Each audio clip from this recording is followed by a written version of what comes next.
রাত বাজে এখন 3:20। টেম্পারেচার সাংঘাতিক ঠান্ডা। হচ্ছে কন্ডিশন পাহাড়ের, দারুণ লাগছে। পাহাড়ে রাত্রিবেলা, রাত্রি 3:40। এই যে পাহাড়।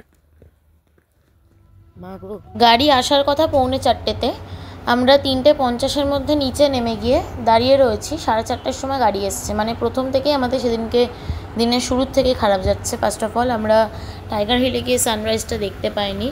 সেকেন্ড হচ্ছে আমাদের গাড়ি সেদিনকে এমন ঝোলান ঝুলিয়েছে যে আমরা মেল রোডটাতেই ঘুরে দিন কাটিয়ে দিয়েছি। আর শপিংয়ের জন্য আমরা লাস্টের আগের ডেটা বেঁচেছিলাম, তো আমরা সেখানেই কাটিয়ে দিয়েছি। তো এটা দেখো টাইগার হিলে যে সকালটা যে হচ্ছে দেখতে পাচ্ছ, মেঘে পুরো ঢাকা, কিচ্ছু দেখা যাচ্ছে না। আর আমি তোমাদেরকে এরপরে ফটোর মাধ্যমে টাইগার হিলের এক একটা শেড শেয়ার করব, তোমরা সেটা অবশ্যই দেখো। আচ্ছা, এটা হচ্ছে একদম শুরুর স্টেজটা। এটা হচ্ছে তার থেকে একটু পরে 5:19, এটা হচ্ছে 5:30, এটা হচ্ছে 5:30, আর এটা হচ্ছে 5:22। আচ্ছা, এইবারে আমি যে রাস্তাটা দিয়ে যাচ্ছি, তোমরা রাস্তাটা ভালো করে একটু লক্ষ্য করো। রাস্তাটা কি ধরনের রাস্তা দিয়ে যাচ্ছি। এই রাস্তাটা দিয়ে যেতে গিয়ে 4-5 জন ভদ্রমহিলাকে আমি দেখলাম যারা পড়েই গেছিলেন। তো দেখো আমার ক্যামেরাটাও কিরকম জুম হয়ে গেছে, আমি খাতটা দেখাচ্ছি তোমাদের। এসে গেছি এখন দার্জিলিংয়ের ঘুম মনাস্ট্রিতে এখন এসেছি। এখন বাজে সকাল 6টার মতন বাজে প্রায়।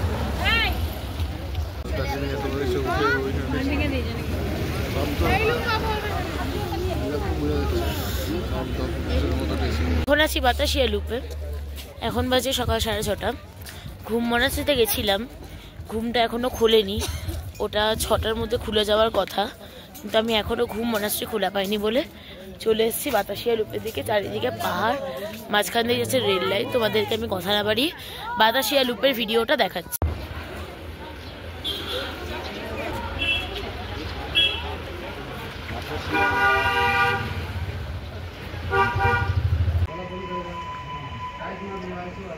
দিনকে আমরা হোটেলে যাওয়ার পর আমাদের বলে দেওয়া হয়েছিল 9টার মধ্যে রেডি থাকতে। এটা হচ্ছে সকাল 8:30টার ভিউ আমাদের হোটেলের ছাদ থেকে।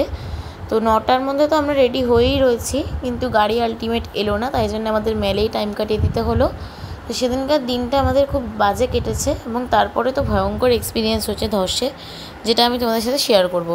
আচ্ছা, এটা হচ্ছে দার্জিলিংয়ের ম্যাল মার্কেট, ম্যালের যে চক বাজার মার্কেট। এখানে তোমরা নানা রকমের সোয়েটারের কালেকশন, এগুলো তো আর আলাদা করে বলতে লাগে না, তোমরা দেখিয়ে নিচ্ছ ভিডিওর মাধ্যমে। তোমাদেরকে আমি দেখিয়ে দিচ্ছি এখানে ঠিক কী কী ধরনের জিনিস পাবে।